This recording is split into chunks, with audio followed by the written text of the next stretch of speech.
NASCAR, a Mall of America Summer Mystery Prize is back. You can grab one at any of our KFAN events or anytime you see the KFAN street team out and about this summer. Then you can redeem it at Mall of America for discounts and exciting prizes. Check out upcoming events, KFAN.com, keyword calendar.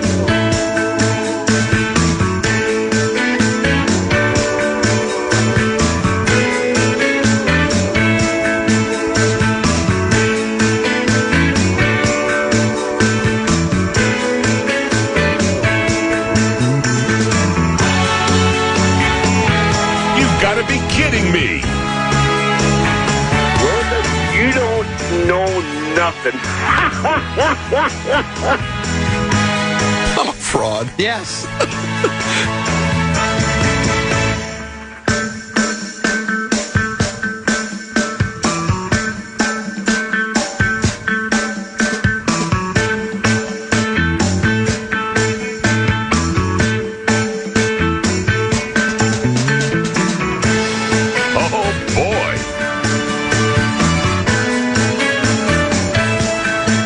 Back here at Hazeltine National Golf Club for the Federated Challenge, supporting and benefiting big brothers and big sisters. How long had the music been playing? Yeah, probably like a minute. I was told there was ice cream downstairs. It sounds like so you were told correctly. I made a mad dash for there, and then I got down there, I had to find it, and then got it caught up in a conversation, met the club champ from the Owatonna Country Club. He won 2-day grand total, 1 over. Some pretty good golf. Not bad. And so then, I talked to him. Then, oh, that's right, I'm working. I forgot that I was on the air, so I came back up here, and here you are. The problem, though, is you usually like to eat while you're on the air, but ice cream's a little different. You got to eat that fast. I know. I don't know how melt. So I feel like this is going to be me carrying the segment here. This was terrible, terrible timing. So tell us about when tell us about your first year of kindergarten. Well, your only year of kindergarten. Tell us about it. My only year of kindergarten? I don't remember. Oh, what is your furthest back memory? Because I feel like I don't remember anything from being 2, 3, 4 years old. I feel like my first ever memory was my first day of kindergarten. Before that, I don't remember a thing. Okay, I can remember this. I was born in Detroit. You know how we learned to count in Detroit? How's that? 0-1, 0-2, 0-3. My dad painted oil paintings, right? Oil paintings and watercolors. I can remember my sister. I was born in Detroit in 1958. I'm showing my age. My sister was born there in 1961. We were still living in Detroit, so my sister was like a little over 2, I think. And so I was probably just shy of 5 years old. And I remember my dad, so you use turpentine when you're painting. You take his brush, you would dip it in the turpentine to wash out, I think this is what it's used for, to rinse out whatever color paint was on the brush to use a different color paint, right? And my sister went up, and she had a little Dixie cup that had the turpentine. She goes, "Look, I got Kool-Aid," and she drank some of it. My dad scooped us up and put us in the car. He rushed us to the hospital. They had to pump her stomach, and I can remember that like it was yesterday. So that was my earliest memory. That was the first thing I ever remember. So that couldn't have been more than 5 years old at the most. That's one of the first things I remembered. Then I also remember, I think I've told you this on the air before, watching the JFK funeral procession on TV with my mother, and that would have been when we were living in Brooklyn Center.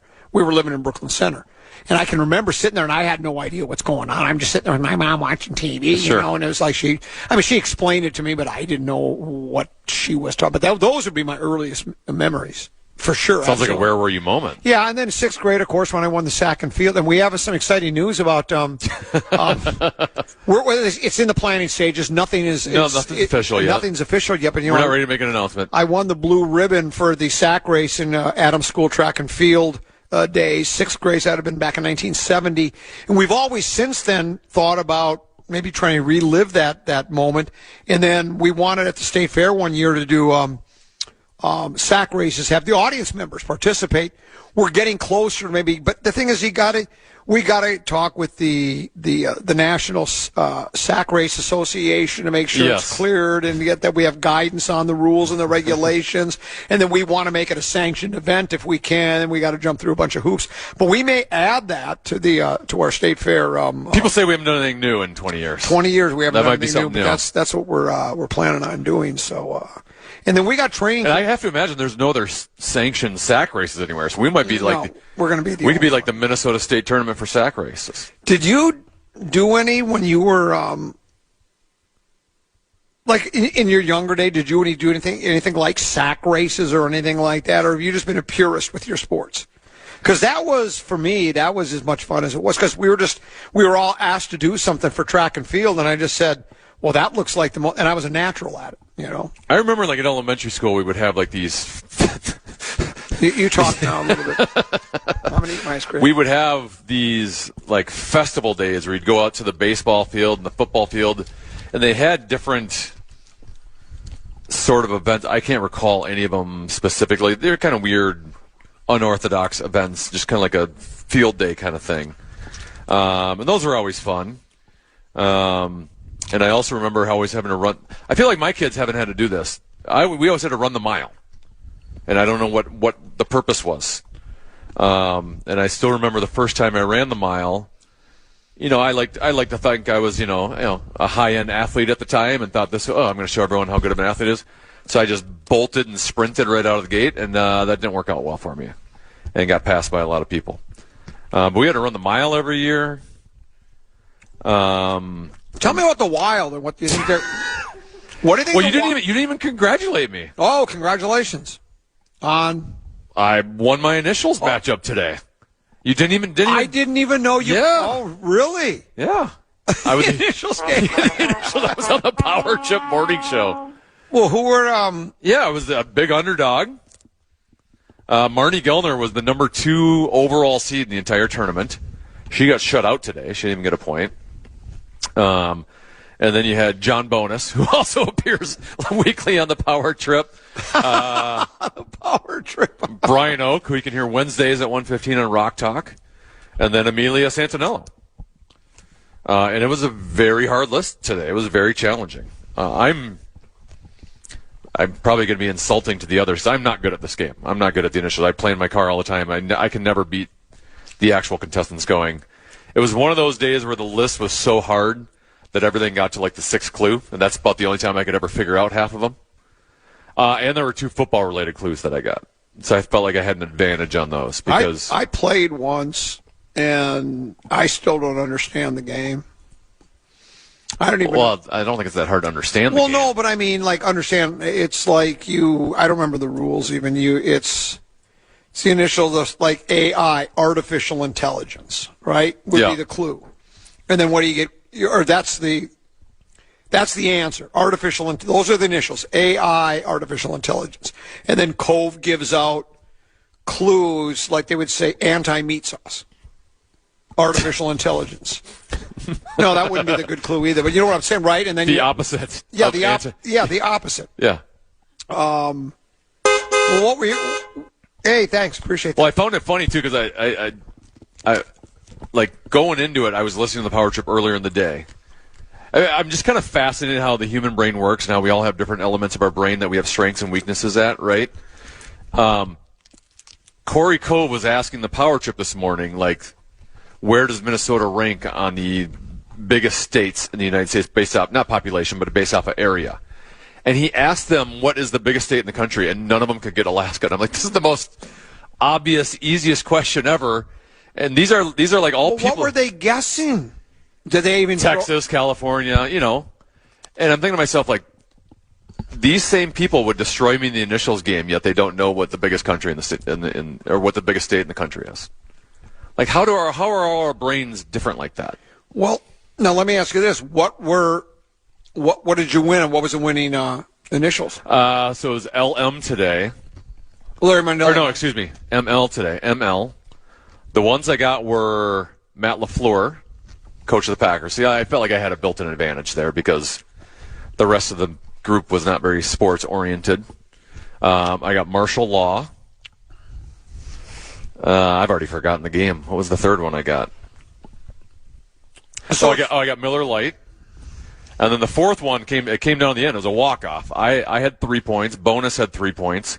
Amelia and Oak both had 2. So it was coming down to the last one. And after 2 clues, I got middle linebacker. What were the clues? Do you remember? The first one was spy-related, like can be a spy. And then the second one was can make calls. And so I was, yeah. So 2 of the 4 I got today were like after the 6th clue, and I almost felt sheepish about it. But that one I sniped pretty good on. Middle line. What was the other one you said? What were the other ones you got? Martial law. What were the clues for that? I had no idea what was going on to the first 5 of those clues. Oh, really? And then the 6th one. Obviously, nobody else did either. No. And even the 6th one, there was time before I'd ring in. Like I think it was the countdown was to 2 before I rang in. And then Matt LaFleur, head coach of the Packers. What was the clue for that? He messes with It's a real, okay. like can be carrying a flag. Well, how do you directly tie that to a NFL football coach at that moment? Cove is clever. He is, but it was a very hard list today, very challenging. Like I didn't even think I played well, yet I won. So, and you advanced to, is that your first matchup? Yeah. So it starts with 45 people. 45 people? Did they expand it like the NCAA tournament? There's 9 games of 5 people. So all 9 winners advance, and then they'll have 3 wild cards based off scores. So it'll end up being 12 in the semis. So there'll be 3 semifinal matchups. So technically, if I win the next matchup, I'm in the ship. But like I said, I'm not good at this game. So how far are we into this? I think that was like the 4th game, maybe. So there's maybe like 5 more to go. So I'm the first man to advance so far. It's been all women so far. Really? Tatum Everett, who works for the Vikings, Belinda Jensen, and Kelsey Cook, comedian. Is Sauce out of it? I don't think he's played yet. Oh, yeah. Sauce. I'm playing golf with him this weekend. Are you? Yeah. At the Valley? Yeah, we're going to play at the club. Thanks for the invite. He's the one dishing them out. I mean, well, congratulations. Thank you. I was on the initials game. Yeah, I don't. Like I told you, I played the one time, and it was. The clues are pretty vague, and that's the way they're supposed to be. And like I told you, I felt like it was artificial turf, and I said AstroTurf. I was wrong. I mean, it was artificial. I thought, well, aren't those? But I guess it's I mean, I didn't argue the point. Yeah. It is what it is. It's also harder playing there live in studio. I think when you're just sitting here in your car, like you're just kind of, your mind is more clear, and then you get in there and you start overthinking stuff, and your mind races elsewhere, and then you're wondering why your mind's going over here. So Marnes lost today, huh? She didn't get a point. Number 2 overall seed. And she was the number 1 overall seed in Program Password Invitational. Well, maybe we got to start seeding her a little bit lower. Yeah, maybe these committees need to start figuring it out. All right. Well, so when's your next match? We don't know. You don't even know yet. After all the 9 matches go by, then I'm sure they'll figure out. I'm just not like available every whatever date you can throw out. So I'm assuming typically it's been in September, but I feel like they're moving a little. They're going Mondays and Fridays now. Right. Well, why wouldn't you? Maybe it'll be during the state fair. I don't know. Well, best of luck to you. Thank you. I need it. Yeah. It's too much for me. Let's take a break. We'll come back. We're broadcasting live from Hazeltine National Golf Course. It's the site of the Federated Challenge. It benefits big brothers and big sisters. They raised over $5 million last night. I think about just under 5.5. They've raised close to, I think, like 66, 67 overall. So we're going to talk to some of the executive directors from some of the branches of Big Brothers Big Sisters here in Minnesota. We'll do that next. Broadcasting live from Hazeltine National Golf Course right here on The Fan. The Common Man. He didn't do a ton of prep. He just goes, yeah, we'll figure it out. And there's just only X amount you can be taught.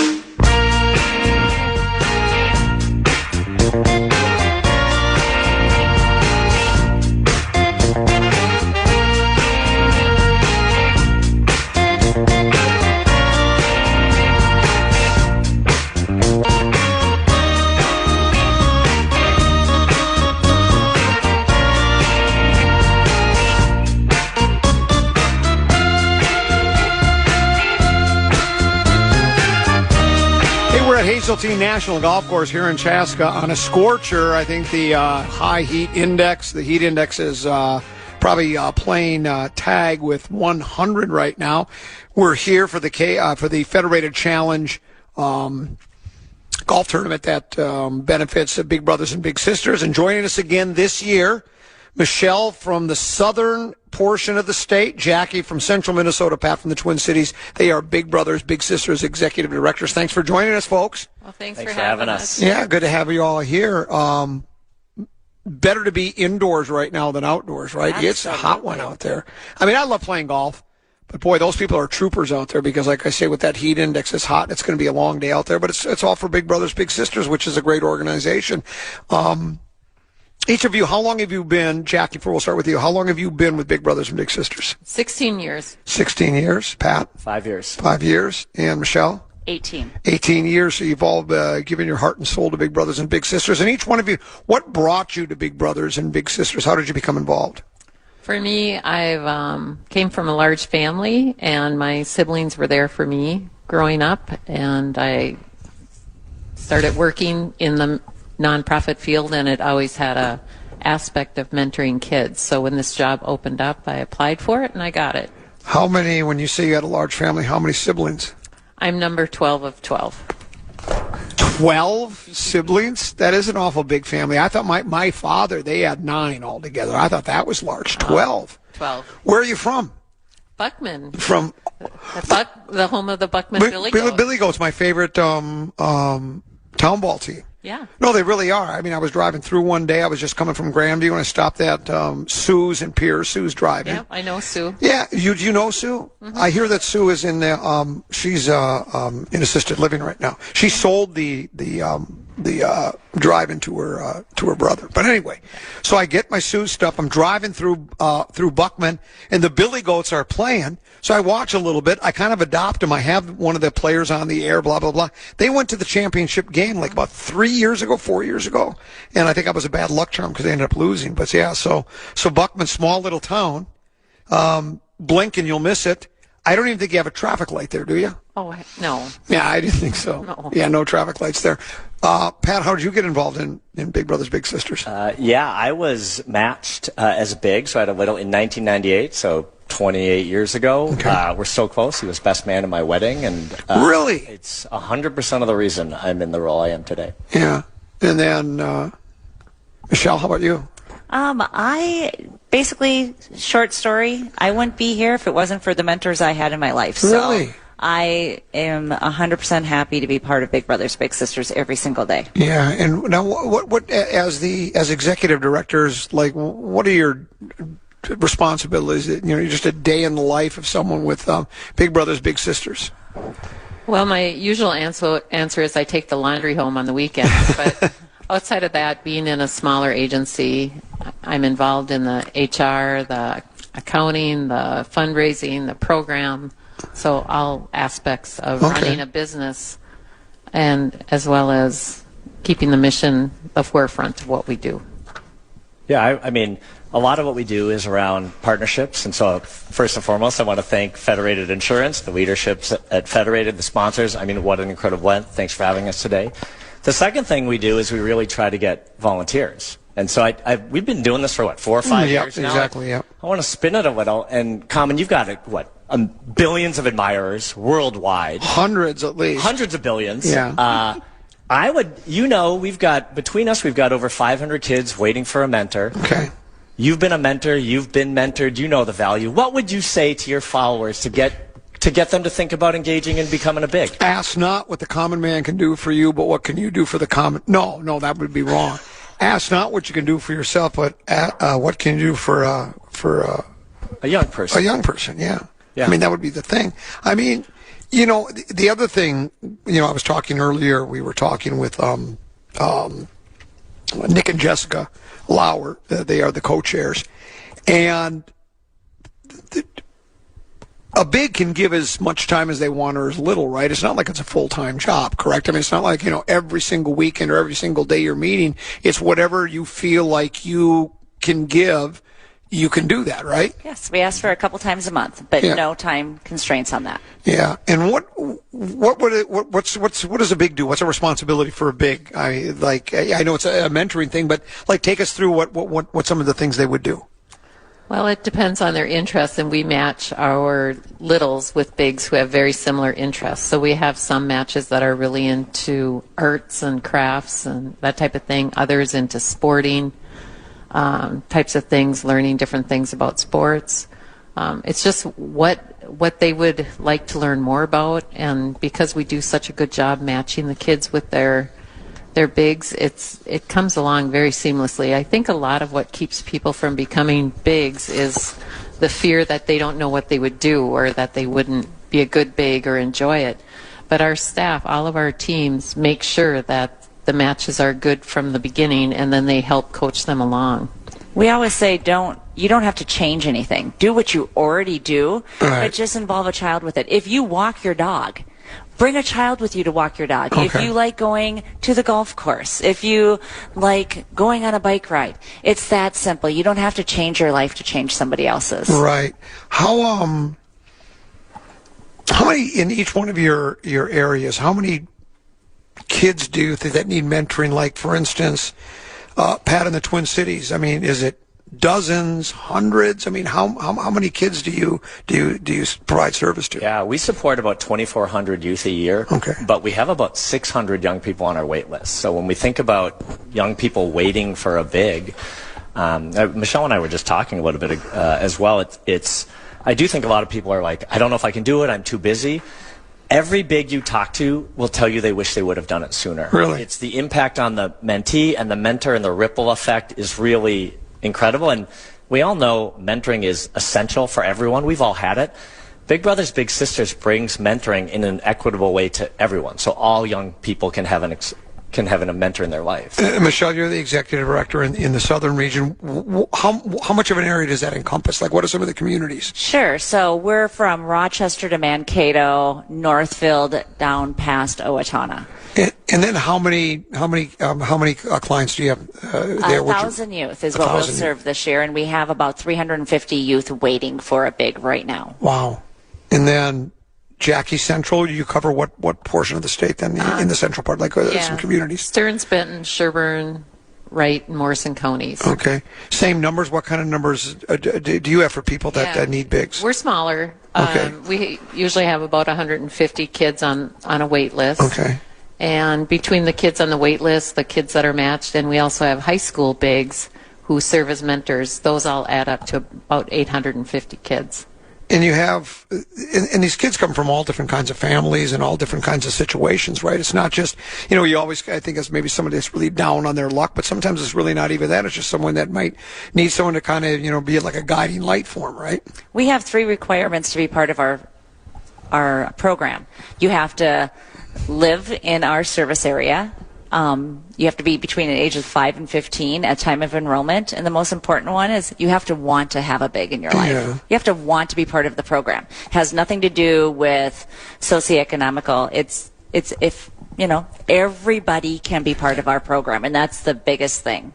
And same, I would think, for the mentors then too, for the bigs, same kind of thing. They get from all walks of life, right? Correct. We have all kinds of littles, so we need all kinds of bigs. So let's say you're in the Twin Cities, Pat. What would people do if they're interested in becoming? If they're either looking to be a big or if they need the mentoring, what should they do? Who should they contact? Yeah, we all have websites, but I mean, honestly, Big Brothers Big Sisters is nationwide. You've got broad reach. We would say the best thing to do is to Google Big Brothers Big Sisters, and you'll find an agency in your local geography. And again, every agency across the country is looking for more bigs, more mentors, and we invite families and young people to, if you feel like you have the need for an additional caring adult in the life of a young person, to reach out as well.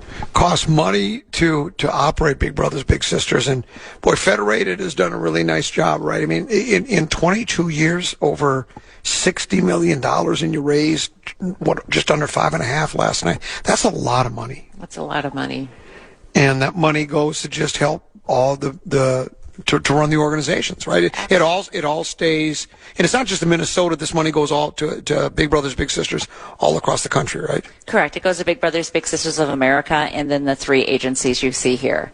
And we use those funds to, most importantly, recruit volunteers and then match and support those matches. Well, you both, the 3 of you, have been working for Big Brothers Big Sisters for a long time, so you should be commended on that. It's an awful big responsibility. It's a lot of work, but congratulations on another successful Federated Challenge, and thanks for joining us here and continued success with Big Brothers and Big Sisters. Thank you so much. Thank you so much. You bet. Michelle from the southern part of the state, Jackie from Central, and Pat from the Twin Cities. We'll take a break. We're broadcasting live from Hazeltine. It's the site of the Federated Challenge, and the money's raised here go to support Big Brothers and Big Sisters across the country. Take a short break. Come back with more here on The Fan. The Common Man. You're more of a person. Chime in what's happening in your favorite KFAN shows. You can make your voice heard on the Bradshaw and Bryant KFAN text line. Just let us know what you have to say by texting your message to 64686. That's 64686. Standard text message and data rates apply.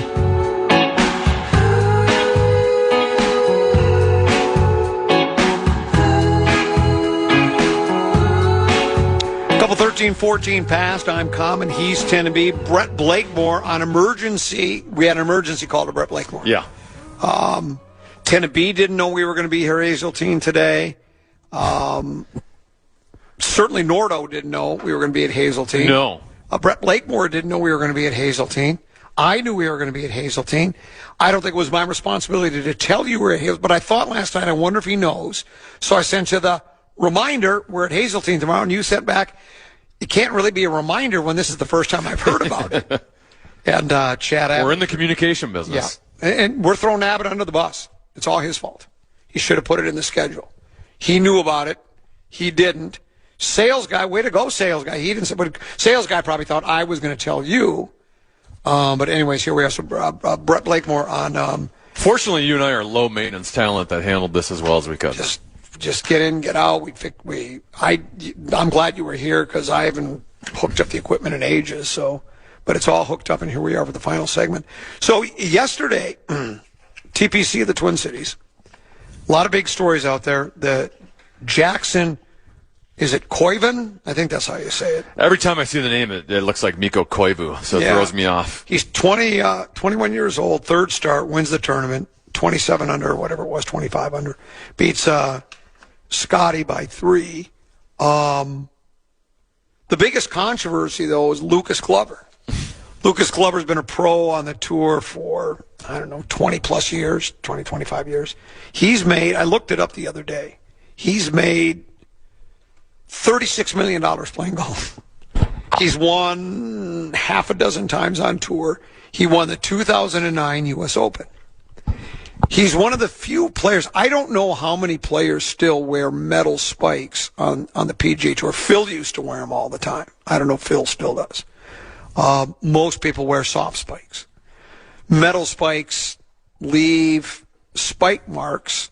Did you ever play golf when there were metal spikes? I had metal spikes for baseball when I was younger, which I don't think those are allowed anymore. Because when I first started, I never had I couldn't afford golf shoes and didn't have them until one time I went on Facebook Marketplace once and somebody was selling an old pair of golf shoes with spike. I'm just kidding. So anyway, but I played with metal spikes before, and they do leave spike marks all over the course. So Lucas still wears them. I don't think a lot of the other players like it when guys do. And yesterday, you saw the video of Lucas taking off his shoes on the green after making his putt and walking and pulling the ball out.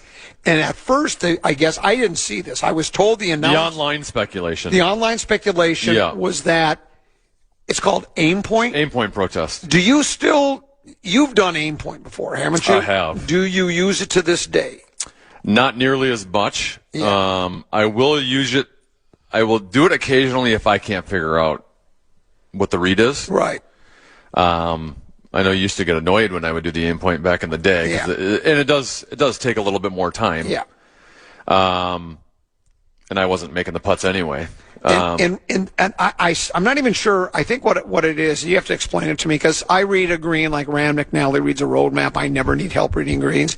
But you straddle the line, 1 foot on either side of the line of your putt. Yep. And you walk down and stop, and you shuffle your feet. You're trying to find out, like... You're trying to feel whether it's going left to right or right to left based off your feet. And then you are also putting a number value to it based on the level of incline or decline. Okay. And then that number value, so let's say you gave that number value a 3. Now you go behind the ball and you put up 3 fingers to the one side of the cup. And that is supposed to tell however far you're, where the lineup is on the other side of the fingers is where you're supposed to aim your ball. So 2 things. You're right. I never liked that. And now that it's been explained to me, I like it even less. I can't believe people would do that. I've kind of stopped doing the finger part of it. Right. Even now, like I don't do the feet that often unless I'm like, I can't really get a feel for this. And then I'll try to get a feel just off my feet, but I don't really do the fingers anymore. It's a lot of time, and I'm not going to make the putt anyway. The speculation was that Lucas was protesting that. Now, I don't know if he doesn't like that. Apparently, he's been vocal against it in the past. And it's probably a pace of play thing. Right. Yeah. Because it does slow things down. Because you see sometimes when those guys play those tour events, sometimes they're playing 5 hours out there in one round of golf. But, you know, a lot's at stake. It's not like, the recreational golfers like the rest of us. But anyways, it was because apparently a message had been sent from the group behind him, basically, can you tell Lucas to be careful how he walks because he's making spike marks? And most public golf courses prohibit metal spikes now. They say, so-and-so golf course is a soft spike facility. The biggest reason because it's not so much because now on the PGA Tour you can tap down spike marks. There was a time.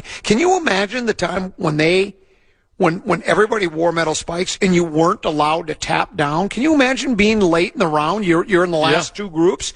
I mean, there's spike marks all over. I'm surprised they made as many putts as they did back then. But now, it's just the greens don't get as beat up when you just have soft spikes. So superintendents just love the new rule, and that's what it's intended to do, is to protect the golf course condition. And Lucas just said he was just trying to be funny. I tend to believe him. I don't think it was. I think he was. He thought that was funny. He said, "Okay, if you're worried about my spike marks on the golf, I'll take my shoes off and just walk in my stocking feet." But he issued a statement on Instagram today. He did. If you want me to read this whole thing. Okay. Too bad you don't have your ice cream right now. You could have been eating the ice cream. I said, all right, let's clear this up. For 23 years on the PGA Tour, I've worn spikes. 23 years ago, most of us did. It hasn't been that long since we were not allowed to tap them down. Yesterday was the first time I've ever had a complaint. I know there have been some pretty heated discussions and arguments between other players in years past about spike marks and knowing how to walk, but not since we've been able to tap them down. Yesterday was the first time I've ever been approached about my spikes. In the middle of the round by an official, not a player. First of all, it's not the official's place. I wasn't breaking any rules. Secondly, there were people in the groups in front of me and behind me wearing metal spikes as well. The greens at 3M are bent grass, were soft, and appeared to have been watered a fair amount because of the forecast, I'd imagine. I don't care what you wear on your feet, metal or soft spikes. In those conditions, they were going to get beat up. I did my best around the hole to tap down my damage as I was leaving the area. Have I mentioned that we can tap them down now, or even fix a soft spike depression? My demonstration yesterday had nothing to do with aim point. I have no idea how anyone came to that conclusion. I took my shoes off to get my ball out of the hole because that was literally the only way to not make any marks around the hole. Again, no matter what type of spikes were on my shoes, have I mentioned that we can tap them down now? My biggest disappointment in all of this is that a small faction of people are talking too much about this, a non-issue, instead of Jackson Koiven. Looking forward to the Rocket Classic this week. I'll be wearing metal spikes, and the people playing behind me are still allowed to tap down the marks. Did I mention that? Roughly 15 to 20% of PGA Tour golfers wear metal or metal hybrid spikes during a given tournament week. High-profile players like Tiger Woods and Lucas Glover have famously stuck with metal or hybrid metal cleats. They can leave noticeable punctures on greens and scuff clubhouse floors and wooden walkways. While banned at most everyday public and private golf courses, PGA Tour venues permit them during official events. I did not know was that high of a percentage. I thought barely anybody were wearing them anymore. The poor Should life, they be illegal? the poor life of a pro golfer. Gosh, the things they have to deal with. Golfer problems. It's golf. It's PGA Tour Golf Pro problems. You having to worry about, do you wear soft spikes? If it's that controversial, why hasn't the tour I don't know. outlawed them? I don't know. What I miss is They just sound cooler when you're walking. I miss them walking in the parking lot around that. Yeah, but so Lucas, very controversial with the metal spikes. Camp starts next week, Tennessee. We're coming. We'll be coming out there. We're going to be out there Tuesday and Wednesday, and I think the drill will be the same. We'll get out there at noon. There'll be nobody out in the field. Then around 1 o'clock, guys will start showing up. We'll get somebody. We usually get at least one player sometime during the broadcast, and get a kick out of it. It's always fun to have them come by. I mean, a lot of cliched answers you'd expect, but I like too because you get to know some of the players a little bit better, know a little bit about where they've been, where they're going, where they're at. But I know it's going to be a lot of quarterback talk, man. It's going to be quarterback talk from. And then, if let's say you have your guest come on. So what do you think about the quarterback? Well, we got two, I trust, every guy in that room is a great quarterback, and it doesn't really matter who starts. I mean, we're just going to get behind him. We can all win. It doesn't matter if it's JJ or if it's Kyler or if it's Carson or if it's Max Brosmer, because they're all really good quarterbacks and can play in this league. The funny thing is, this is the Minnesota sports thing is we are going to talk about this for 5-6 months. And then one of them's just going to get hurt, and you're going to have to rely on the other one anyway. Yeah, well, that's generally how it happens. Yeah, I mean, even last year. I mean, we went through Wentz played, McCarthy played, and Brosmer played. So all three guys eventually did see action, and I don't know how much longer Wentz would have played if he hadn't been. I mean, he got so beat up. He had you knew it was bad with the other two when Carson Wentz was playing through that injury. Yeah, that's absolutely true. So, again, I'm already quarterbacked out, and it's. I mean, I'm interested in seeing Kyler, right? Like we haven't seen him in a Vikings uniform. We haven't seen him throwing to Justin Jefferson and Jordan Addison. So even just past even if they announced tomorrow that Kyler Murray was your starter, I'd still be interested in seeing him at camp, regardless of the competition. Yeah. I mean, seeing how he looks. I'm with you. I mean, I don't know when for the amount of money they're paying. We've discussed this. It's worth taking a flyer on the guy, right? When you're only playing like $1 million, but I don't know. I don't have a good feel that it's going to be. He might come in and play well, but I don't think there's going to be some magical transformation. I don't think that he's going to be some Pro Bowl quarterback, and maybe because the receiving corps. I mean, I wouldn't have thought Sam Darnold was going to be there. Yeah, that's true too. Is that your phone? Yeah. I mean, the year Sam Darnold was here, he wasn't he wasn't. They always made it seem like he was the favorite to win the job, but he wasn't anointed the starting job. Basically, until J.J. McCarthy got hurt. In a preseason football game. Yeah. I don't know. You okay over there with your phone? No, yeah, I got it. It was a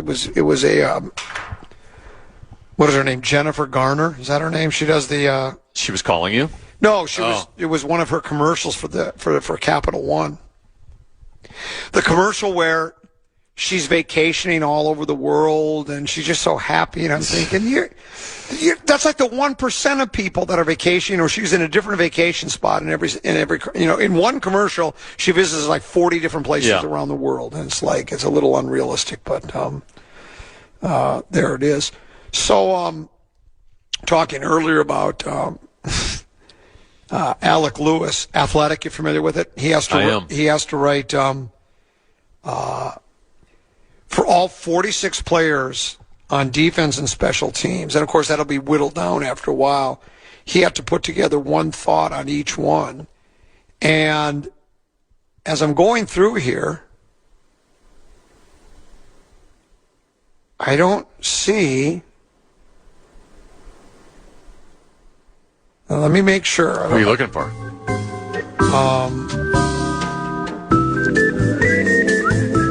I think Harrison Smith? I think Harrison Smith is retiring. It's obvious because he doesn't list. I didn't see Harrison Smith in here. He doesn't list Harrison Smith. Is that a tell? Is Harrison Smith not coming back? I kind of think he's going to, don't you? I mean, I think we would have heard by now. He hasn't announced his retirement. He's just getting out of training camp. Yeah. A week or two before the season starts, he'll announce, I'm back. After a long thought, discussion with my family and the team, I've decided I want to run it back for one more After their final preseason game, he'll announce he's back. Well, and you know what? I would think he didn't even have to go through the charade, does he? I mean, if he is even doing a charade, because it's like if Harrison Smith goes to the coach and says, yeah, I want to come back, but I don't want to do any of the nonsense about training camp, but if you'll have me back under those circumstances, I'd love to come back. They'd go, well, sure. I mean, I remember my favorite story is the superstar Mike. Mike probably wishes he'd have made a different decision. Morris had retired, right? Not playing anymore. Brian Billick, who was on the Vikings coaching staff under Denny Green when Morris was here. And Billick needed a long snapper. He called up Morris and said, Mike, I want you to be a long snapper. He said, for the Ravens, he goes, I'm not interested. I don't want to play anymore. He goes, we'll fly you in on Friday. You'll play the game on Sunday and fly you back to Minneapolis. And he said no, and they won the Super Bowl that year. And he could have got his ring, but he decided he didn't want to do that. And so I think Smith is kind of in the same situation. They would just say, whatever you want to do, come on in. And, look, he played well last year, and having that veteran staff, even if he's, I think he can be more effective on the field than Mike Conley, because I would kind of compare him to Conley, the savvy veteran. Like Mike came back again, and Mike had some quality minutes, I think, for the Wolves. I wasn't watching every game, but I remember reading some of the stat lines. He played okay. I think Smith can have more of an impact than that, but that's what you want him for. You want the guy that's, it's the old, speaking of mentoring with big brothers and big sisters, he mentors the younger kids. There's nothing on defense he hasn't seen. The offense, he knows B-Flow's defense inside and out. I think it's, unless he's got nothing left, which I don't believe is the case, I don't think you can underestimate what he could mean to the team, because this will be his 14th year. I mean, I don't think it's make or break with the defense. I think, well, if we don't have Harrison Smith, we're in big trouble. They are kind of weak back there, I think. Yeah, but I think it helps. I think they could use him, and I think he's coming back. Well, it's July 27th. Does he really need more time to make a decision, right? Like, you've had it. Your body should be all healed up from whatever bumps and bruises you got during the season. I just don't think you need more time than this to make a decision. I think he has made a decision. He just hasn't revealed his decision. Do you think he's coming back? He's this is LeBron to the nth degree. He's LeBroning it right now, but in a silent way. Yeah, in a silent way. He's not doing the Aaron Rodgers. I'm going to show up on the Pat McAfee show every couple of weeks and leave you little nuggets to chew on. So he comes back. And they also didn't really, address that position as if... That's true. Hey, we're not going to have Harry. We need to fill the spot here. They really didn't go out and do that. Yeah. He's a fan favorite. They'll love it. He'll play. Sure. So that'll be He'll be in the Ring of Honor someday. That'll be okay. And then and we go from there.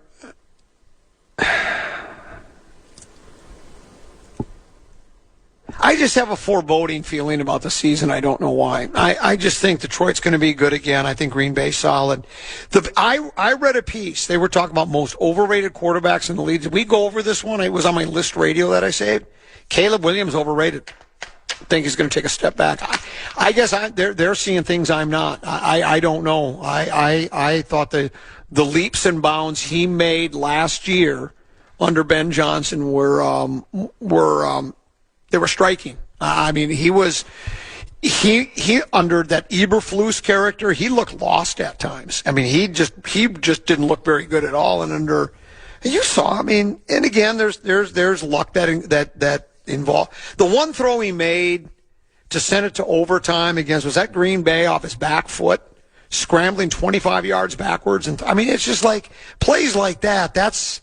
There's some luck to that, but he can flat out play. So I think that story. I just think the division's Well, the one area he improved the most last year, a lot of his passing statistics weren't much different.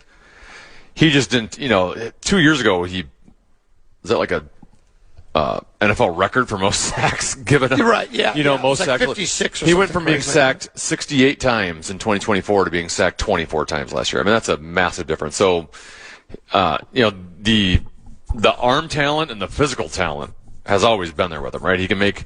There's a reason he got Pat Mahomes comparisons, because he can throw from any arm angle. He can throw on the run. He's mobile enough to get out of the pocket, extend the play. We saw that multiple times last year.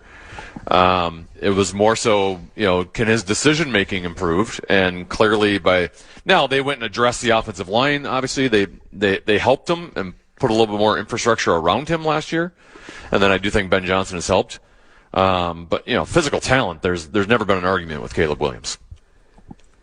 Vision for the division. We've done the 3 AFCs. When do we get to the NFC North? That'll be last, right? Yeah, probably will be. Yeah. I usually have vision for the division as hey, I don't have enough 5 questions. It's kind of like a leftover. Like today. It's a leftover. When you don't have enough, then that's the placeholder to back up. Sort of like on news-friendly days, we don't do it, but on days where there's not as much going on, like today. So the vision for the division is similar to Lucas Glover's spikes. That we actually used a half a segment to talk about Lucas, and he had to issue a statement over the PGA Tour. He had to issue a statement. I like when the tour has controversy. I do too. It's more fun that way. And it's usually silly stuff to begin with. Oh, did you? Now, here's one for you. Like, I like the Bryson controversy at the Open where Rory's just like, I don't like the guy very much. I like that. That's good for golf. I was going to bring up the Bryson thing. We had Jaime Diaz, you know who he is, right? Yep. Legendary golf writers in the Golf Writers Hall of Fame. He's on live from, he's really good at what he does. So he agrees to come on our show usually a couple times a year. He was on Saturday, and I asked him about the Bryson thing. He goes, well, I think I'm in the minority, but I think they made a big, he doesn't think that he said from everything he saw, he doesn't even think it helped his swing at all. He goes, he's not a guy like a Patrick Reed who has a history of where, look at dude, there's been a handful of times you've been accused of basically cheating.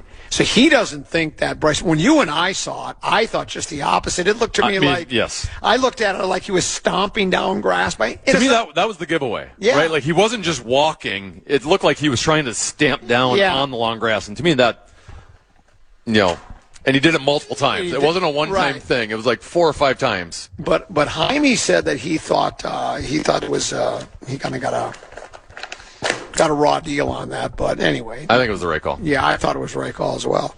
So, Legendary One, he'll be back in studio, I think, tomorrow. He's been taking his driving lessons. He's been going from gas. He's been going from the gas pedal to the brake now with his, and I think he's going to be all the better for it. So he's going to join us tomorrow. Do you think after he's driven a couple times, he's got a little soreness the next day from how demanding that is on your lower body? It's just so good. And then what I did admire, though, I have to admit, when he actually showed up, because I didn't think he was coming, and he basically said he got claustrophobic at home. He couldn't stand being at home anymore. He needed to get out, so he gutted it out. He went down to the elevator, had the elevator operator bring him down, the concierge. I'm sure they brought his car up to him, and he got in there, and he was able to gut it out. He uses hey, I just wanted to get out of the house. You know what it really was. He wanted to be able to go to all his favorite restaurants again and be able to do that kind of stuff. But then he knew he would get crap if he was still... Right, yes, exactly. Picked up at home. That's right. And also... He wanted to go hang out with the beautiful people again. And do you think part of it, too, might have been he wanted to be like... People go, what a gutty performance. Almost, Willis Reed, that he was able to come back from the knee surgery that quickly. Yeah, well, I had a couple of people tell me, I had knee replacement. I was out golfing the next day. And I'm like, no, you weren't. But I think people are basically trying to pick on him a little bit and saying he was milking it. And that's not like, that wouldn't be unlike Rosen, I guess. They wouldn't be like us to pick on him. No, it wouldn't be like us. We'll get plenty of time to do that tomorrow. That's at 2 o'clock. He'll join us just before 2 tomorrow. We want to thank all of our friends at Federated and our big brothers and big sisters for having us out here again at Hazeltine National Golf Course. In the 22 years they've done this tournament, they've raised right around $67 million. And last night they set a record with $5,488,000 raised. All proceeds go to benefit big